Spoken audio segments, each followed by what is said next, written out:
Hey, welcome to Pick Six Podcast, everybody. It is Tuesday. This is the Week 11 Betting Trends Show. It's me, Ryan Wilson, joined by the illustrious Tyler Sullivan. Sully, how are you doing, my man? What's going on? How you doing? I'm good.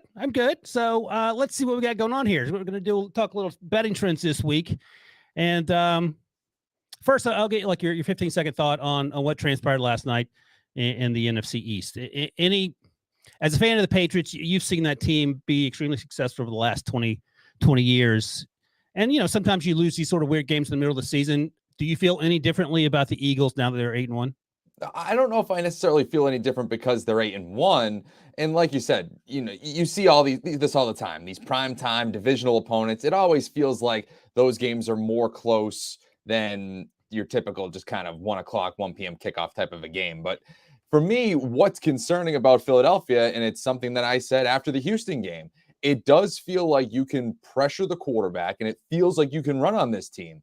Those are two things that aren't great when you start talking about the playoffs. I mean, if you look at let's just look at a Minnesota team. They can run the football with Dalvin Cook. They can pressure the quarterback a little bit. Certainly the 49ers can do that with Christian McCaffrey, Elijah Mitchell, and what they have coming off the edge there with Bosa. So that to me is what's concerning. Not necessarily that they lost this game. It's the way in which that they struggled a little bit against Houston last Thursday, or now a couple Thursdays ago, and the way in which they lost this game against Washington, where Brian Robinson was able to run all over them. So for me, that's what's concerning. Not necessarily that they lost this game. They should be fine. They'll probably still get the number 1 seed in the NFC. But that to me is what's concerning when we look at them in terms of a Super Bowl candidate.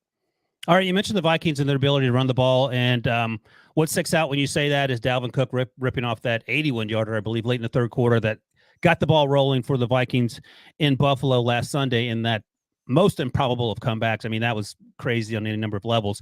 This week, the Cowboys are going to Minnesota. The Cowboys just lost in Green Bay in a game that felt a lot like what we saw last night with Washington and Philadelphia. As we sit here, you see there if you watch on YouTube, Dallas is -1. Interesting. Over under 47.5. What are your initial thoughts on this game played up in Minnesota? Yeah, really interesting that all of a sudden you see a team like Dallas. It was originally a pick 'em. Dallas was a 2-point. It didn't move all the way to Dallas laying 2 points. Now it's at 1. It just feels a little fishy to me that all of a sudden, Minnesota's not like it's not SoFi Stadium. I mean, that is a place where Vikings fans show up. This is going to be a legitimate home field advantage for Minnesota. So all of a sudden, them now at one point getting 2 points, you're flirting almost with a field goal. Now it's obviously just 1. Basically, I guess you're just avoiding a tie at that point. That's a little interesting. Now, it could be that you're coming off a letdown after that, just, emotional win in Buffalo, and you're able to pull that one out. Dallas in Lambeau, kind of a little bit more of a desperate team at this point, wanting to kind of fix that thing. But ultimately, I still don't know if we can doubt the Vikings at this point. Like, I don't know if we can really look at them and say, all right, as much as I've been a big kind of critic on Kirk Cousins saying, well, when the lights get bright, yada, yada, yada, he'll turn into a pumpkin.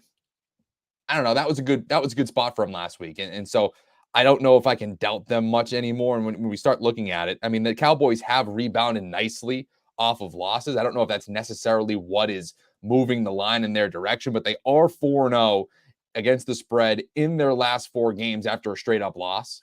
So that does trend favorably to them. And the Vikings, over the last month, though, they've been 3-0-1 against the spread in the last 4 games. So something's going to give here. Yeah, you talk about Kirk Cousins and a pumpkin. Turns out he's a pumpkin that plays pretty good when at least this season, because I mentioned this on the Pick Six podcast last night, and like you, I'm not sold yet on Kirk Cousins. I know Vikings fans get upset when I say that, but here's the reality: he's 2-10 on Monday Night Football, 3-5 on Thursday Night Football, and 1-3 in the playoffs. So he's a better version of Andy Dalton, basically. Once it gets dark out, but again, they finally got that signature win on the road against the Bills, and you can make all the excuses you want about Josh Allen being hurt or whatever. They won that football game under Mike Zimmer. I don't think they do. Our guy Stephen O at Sportsline, who runs millions and millions of simulations, notes that Dallas's run defense isn't great. They're allowing 4.8 yards per carry and 143 yards on average. Dalvin Cook will be tough to stop. We just talked about that. Dallas also allows nearly 1 more yard per pass attempt on the road. So that'll be something to keep an eye on as well. Love it. Next up. Oh, And yeah, I'll go ahead. just really quickly, I was just looking at it here too. When we're talking about, the laying a point here or getting a point here with Minnesota at home, and as much as we're saying that's a home field advantage, they're 500 against the spread at home this season, 2-2. So as much as we're like, hey, listen, they're playing great, they're a 500 team to bet on when they're at home this year. Yeah, and Stephen O actually notes the Vikings are 4-5 against the spread versus teams with winning records like the Cowboys. So interesting. That line is interesting. If I were doing the wins over Wilson line, I would probably have many like maybe -2.5 or something. Man, that might be too much. -2. But anyway, these aren't my lines. All right, next game. The Baker Mayfield-led Carolina Panthers, after headbutting literally everyone on the team yesterday with no helmet on, last week, they are going to Baltimore. The spread is -12, over under 43.5. I don't know if that's a Baker Mayfield spread, what the PJ Walker and or Sam Darnold spread might look like. I think it's just an overall Carolina is dysfunctional spread. -12. Are you at all afraid of that if you're thinking about the Ravens? A little bit, and I don't know if it necessarily has anything to do with Mayfield. I mean, just straight up, he's 3-5 against the Ravens in his career. Obviously, playing with the Cleveland Browns in the AFC North, 58.4 completion percentage, 83.2 passer rating against them. Just has been an okay, not great quarterback when you're talking about going up against the Baltimore Ravens. The one thing, I'm trying to pull it up quickly here, is that I think that we would all look at the Baltimore Ravens, okay, coming off a bye. They've had so much rest going into this game because they played a Thursday, then they played on a Monday, and then they had their bye. And so, like, there was a ton of time for this team to get healthy. And when you think of John Harbaugh, a John Harbaugh-led team, you think that they're, tremendous off the bye. Hasn't actually really been the case. Over their last 5 games following a bye, they're 1-4 against the spread. In this season, or at least in their last 5 home games, they're 0-4-1 against the spread. They haven't covered a game at home this season. So when you're telling me that type of a trend for a team like the Ravens, who are now laying double-digit points, I know the Panthers haven't been great, and Baker Mayfield's not a particularly good quarterback this year, but is this one of those games where Donta Foreman just starts to run? It's a close ball control type of a game, and the Ravens win this one by like 7, and you're like, okay, well, I'm sitting pretty here with 12 points in my back pocket. This feels sort of like the San Francisco Chargers game, where I think that got up to -8 at one point for San Francisco, and the Chargers kept it close. It also feels like last night's game, where that was -11, I think, at one point, Eagles favored over Washington, and that was a close call. Stephen O is an admitted Ravens fan, and the first thing he writes in his notes is, all caps, Baker Mayfield helps Carolina only lose by 10 and cover. And the thinking is Mayfield had a few good moments in the second half of games this season, and I think the most important part to underline is that Panthers have nothing to lose. Baker can go out there and wing it like crazy. He might throw 3 interceptions. He might throw 4 touchdowns. And to your point, it's unclear. The Ravens do play better with more rest, which probably holds for every single NFL team on the planet, except for probably the Steelers. So I don't know if that's enough to overcome a team that doesn't care. And it's always funny, like by week 6 or 7, some of these teams that are clearly out of the playoff race start not caring and playing better. If they just play like that weeks 1 through 5 or 6, they might have had a better opportunity. And the other things that we obviously need to watch with the Ravens too is the status of Mark Andrews. Is he going to be healthy enough to play? I believe John Harbaugh gave an encouraging update the other day. I don't think it was a definitive he is going to play, but it seemed a little bit more positive that Andrews might be a factor. Obviously huge when you talk about Lamar Jackson in terms of his effectiveness passing the football. Isaiah Likely was a nice guy over the summer, and he caught that touchdown last week or whenever it was, a couple weeks ago, but wasn't particularly effective. Rashad Bateman's out for the year. So if you're able to put Mark Andrews back on that offense, that certainly helps them. And as much as I question the Ravens and their ability to cover in this game, laying double digits, we should point out that the Carolina Panthers have not been a good team to bet on the road either. They're not a good bet team just in general, but they're 1-7 against the spread in their last 8 road games. So something's got to give here. I may lean a little bit more towards the Panthers getting 12 points, but still, that's a tough one when you start to look at that trend too. I think the takeaway is, if you don't have to bet it, maybe just this could also be a stay away. Yeah, because this line is pretty well placed. It feels like. Quickly, I'll ask this because I said this and Prince got mad at me. Is Justin Fields the best running quarterback in the NFL? And I mentioned that because we're talking about Lamar Jackson, of course. I mean, right now, absolutely. I mean, you're talking about 140 plus rushing yards and how many games consecutively? I mean, it's just he's insane. And I'll pat myself on the back. This was even before a few weeks ago. We had to do bold predictions for the second half. I said he was going to literally run away to be the best quarterback from his 2021 draft class. Great call, and slap in the face of McCorkle Jones, but that's a conversation for another time. All right, let's take a quick break. We'll come back and hit one more team and get you out of here. All right. Next game, Sully. The aforementioned Bears and Justin Fields are traveling to Atlanta to go up against the OG running quarterback in Marcus Mariota, who will not be benched, according to Arthur Smith, who, Arthur Smith looks like a guy that works at a hardware store and knows everyone in town and is a quite affable gentleman. Turns out he gets angry in these press conferences when people ask him about Marcus Mariota and Desmond Ridder. Should they switch positions on the depth chart? In any case, Chicago and Atlanta. Atlanta's -3, over under 50. Like 2 weeks ago, I would say crush the Falcons on this line because both teams were going in different directions. Atlanta good, Chicago bad. It feels like the script has been flipped. What do you like here? We talked about Fields. We know what Mariota runs. He doesn't throw the ball a lot. Cordell Patterson's back. I don't know if you want to say they're getting Kyle Pitts and Drake London more involved. They're blocking more. But what do you feel about this? Yeah, and it's crazy. Like you said earlier in the year, you would hammer the Falcons in this one, and you'd be right, because I think they started the year off 6-0 against the spread. It was something they were undefeated through the first basically 6 weeks of the season, or roughly. Awesome bet. We're the team. They kind of reminded me of the Detroit Lions last year, where you're like, okay, it's just an automatic bet. They seem to cover. They seem to play hard under Arthur Smith, physical, run the football.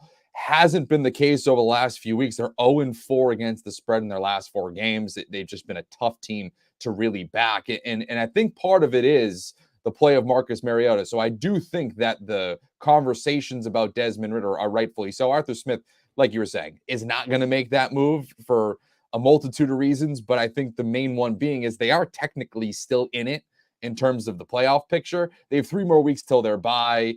If they lose all these next 3 games, I think that you might have that conversation be a little bit more legitimized. But when we look at this game, the look ahead on this was Falcons -4.5, and it's quickly starting to move in favor of Chicago. It wouldn't surprise me if this gets under the 3 points here. That's a critical number. I would take the Bears at this point with 3 points, with the field goal in my pocket, just the way both of these teams have been playing. Fields has just been out of his mind in terms of not only running the football, but his ability to run the football has opened things up passing. Cole Kmet's been a good option for him, particularly not even in the red zone. I think he caught like a 50-yard touchdown last week. He's been a go-to target for them. So for me, I like the way that Chicago's quarterback's playing. I don't like the way Atlanta's quarterback's playing. And if you're telling me I can get the better quarterback with a field goal in his back pocket, I'm taking that every single time.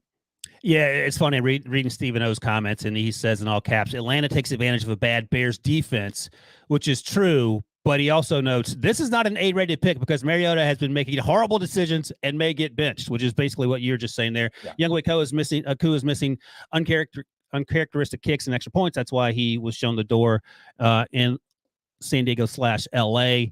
So that's the problematic part. I'm with you. Like, I'm buying in, and maybe it's recency bias, but recently Justin Fields has been awesome, and I'm buying into that. Even when he threw that pick 6 last week to Jeff Okudah, he came back with that 70-something yard scramble to get those 7 points right back. There is one other quarterback, I guess Kyler, if you want to throw him in there, but Lamar Jackson can do that. Otherwise, it's Justin Fields and no one else. Yeah, I'm totally with you on that one. And again, it just feels like these teams are trending in 2 different directions. Yes, Chicago kind of stripped things down on the defensive side of the ball, trading away a bunch of pieces at the deadline.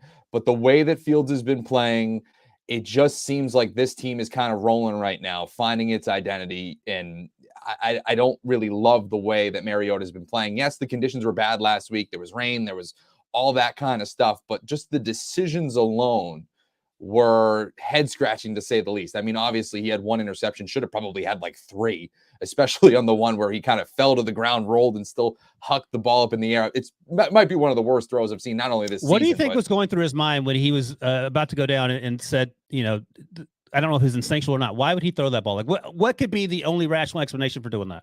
I couldn't tell you, unless he's thinking that he's closer to the sideline and he wants to throw it away and not. That's the best explanation I've heard. That actually makes some sense. I was going to go with let's see if I can throw an interception on this. Yeah, yeah. It's just like, you know what? Let's see what happens. But I think Well, that might have been the only thing that he could be thinking that's a of. good one. But other than that, and quickly before we wrap up here, there is one more game that I think that we should hit on. And it's Ooh, kind of in that similar vein that we were talking about with the Falcons and the Panthers last week. There is some significant weather in the Buffalo Cleveland game this weekend. In 3 hours from here. the National Weather Service, so you know this, the National Weather Service already issued a winter storm watch starting on Thursday. It's going to go through Sunday, all the way through the Bills Browns game. You're talking forecasted again. We're recording this on a Tuesday, so things can certainly change. But you're talking about a forecasted 1 to 2 feet Mm-hmm. of snow over the course of that time. It's going to be 28 degrees roughly in terms of the weather there. It's going to be cold. It's going to be snowy. And we're already starting to see that impacting the betting markets here. If you look at what this line was just on Monday morning, in terms of the over under, because that's clearly what's going to impact this. The Bills were a 9.5-point favorite. I think right now it fell a 1.5. So the Bills are now an 8-point favorite here. But you look at how fast this line is starting to fall. It was on Monday morning, let's just call it at noontime on Monday, it was 47, the total on this. Now, as we're standing here on Tuesday at around 145, it's 43 and a half. It's kind of looking at. So it's dropping considerably. That's one thing to kind of keep an eye on here. As we watch this weather, try to see if you can snip this number at a good clip here. Yeah, I'm laughing because as you were talking about that, and that's a real concern. I've seen up to 30 inches potentially. Never mind being in the stadium. The Browns might struggle to get to the stadium from Cleveland, even though you can throw a rock and hit Cleveland from Buffalo. But I'm laughing because I was reminded of the 2009 game when the Titans came to New England in the snow game, and the conditions were terrible, and New England dropped a 59 burger on them. I would imagine they still covered. I don't know what the over-under was in that game, but 59-0 feels like a cover. Kerry Collins and Vince Young went 2 of 14. Meanwhile, Tom Brady just put it up 34 times. So I wonder what this might look like. The conditions clearly, snow has an effect on every team except for that Patriots team.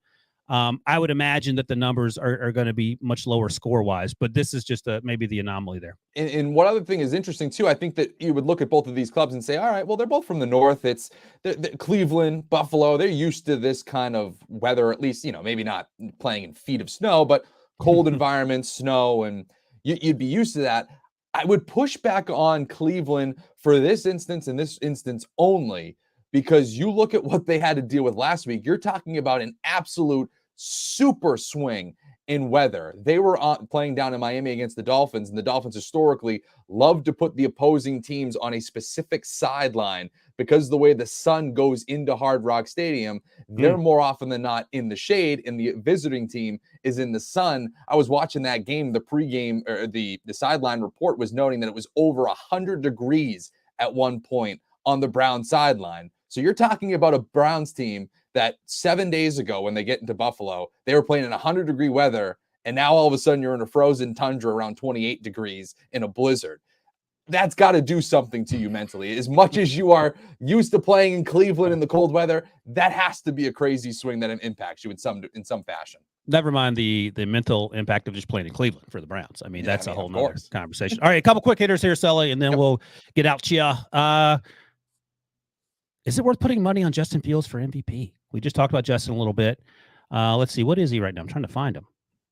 He's probably going to be down there. I mean, at this He's down point, there. I'm scrolling. Where's Justin? I don't even see him. Let me pull it up. If he's not on there, then I don't know how you can. Yeah, it might be. You have to go to the. Let's see. Oh, there he is. God, is that right? He's plus 50,000. So he's at the very bottom, tied with Tannehill, Goff, Kelsey, McCorkle, and Bosa. Now, of those names, I love Justin Fields. There it is, way down at the bottom. Nada got it. I'm not willing to go that. I mean, look, I'll put $10 down on this and feel good about it. But I don't know if I go much more than that. Tell me what you think about that, and then give me your dark horse MVP candidate, maybe closer to the top of that list. Yeah, I don't know if I would love him for that, just because you're talking about really swinging things. I mean, there's 3-7 right now. There's no real shot that they're making a run at the division title with And with the so that's Vikings an at 8 important and point because 1. Breech always brought up last year when I was on the Justin Herbert bandwagon. Typically, MVP candidates win the division.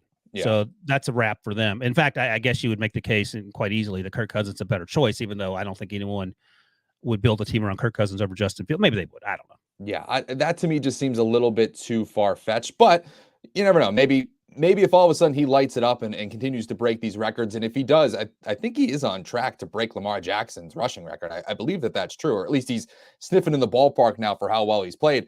I'd have to look really quickly, but I don't know. Is that all of a sudden offensive player of the year status? That might be something that you kind of look at there, and that's kind of maybe what you look at in terms of Justin Fields if you want to get a long shot for a futures award. But to me, if we're looking at MVP, the one that I really like, and I don't think it's obviously not going to happen because he's not a quarterback.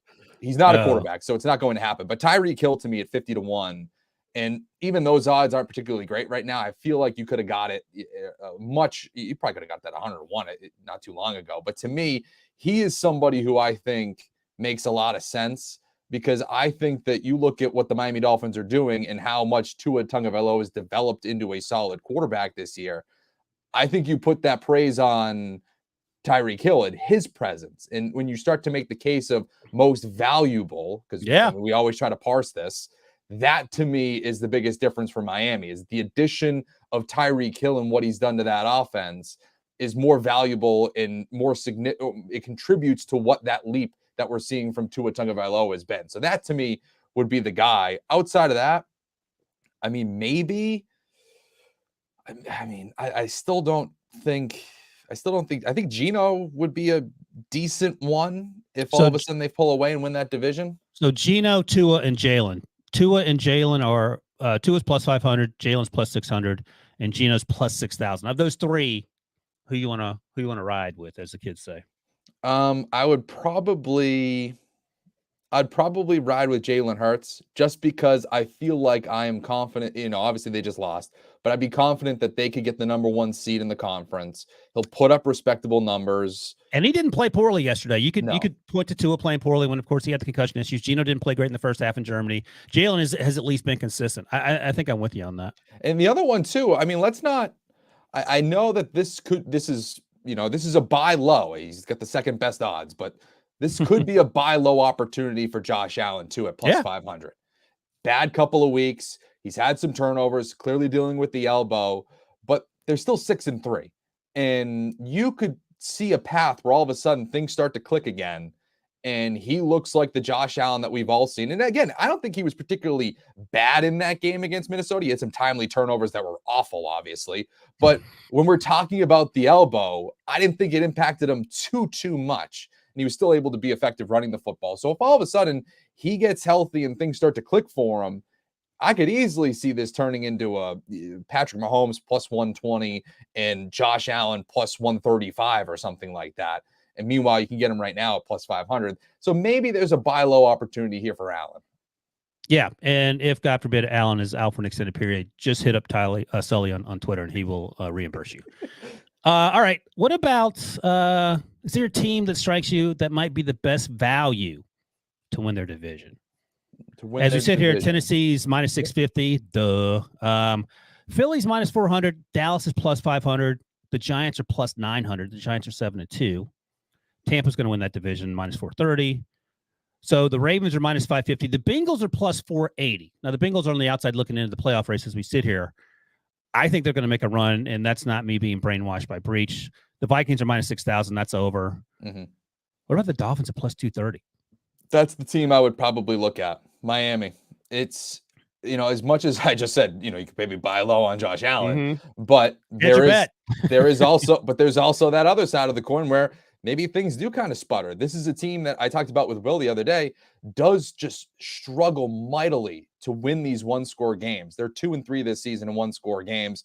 They've lost 2 straight one-score games. And so if all of a sudden they keep falling on that other side of the coin and they start losing these games, and if Josh Allen's forced to miss time, Miami can be a little frisky here. I believe that am I wrong to say that they already have a win against Buffalo, or is that did I miss that one? No, they won that. I think Tua. Yeah, they won back in week 3. Yeah, Tua came out and came back in that game. I believe that's the game that's the initial Yep. And so situation. obviously they have one more game left on the schedule with Buffalo, but right now they own the head-to-head tiebreaker, significant. And if all of a sudden you're starting to talk about the Bills not being 100% healthy, well, I mean, they're rolling right now. The Dolphins are. They seem to be like a team that could crash the party in the AFC playoff picture. I've said that this could be a team that they do play a style of football that translates well to the postseason, where they can run the football now with Jeff Wilson and Raheem Mostert. They added a pass rusher in Bradley Chubb. Mm-hmm. And when you talk about what Tyreek Hill does, and Jalen Waddle as well, I mean, both those guys are absolute speedsters, how much that stretches things down the field, it just changes the entire way that you game. I mean, plan. Sherfield is balling out. He's also a beneficiary of having Jalen and Tyreek out there, not to mention the two point you made earlier. The only thing I wonder about, and Stephen O made this point, so I can't call it on my own. I want to see how, and if they win the division, not an issue. I want to see what happens when they have to play in cold weather. We just talked about the Bills and the Browns this weekend. They still have to go to Buffalo, I think week 15. I think 2 weeks later they go to the Patriots. So the conditions might not be great, and we'll see how that works out. But hey, running games travel, defenses travel, and they have both of those things. We know with Mike McDaniel dialing up the runs, and of course you mentioned Bradley Chubb as the new addition there. Hopefully that helps the edge rush situation. One other thing quickly too, if we're just talking about divisions, I mean, let's not disrespect the New York Giants. Yeah, they're in second place in that division, yet they have the third best odds in that division at plus 900. I mean, we got to at least point the fact out that they are 7-2 on the season, only one game back of Philadelphia. They're a game up on Dallas. I mean, we do have to point that out. They are close, and at plus 900 for a second place team, only one game back, that's one to look at as well. Absolutely. Brian Daboll, coach of the year candidate for sure.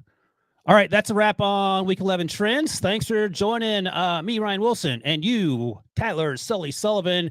We'll catch you guys on the flip-flop.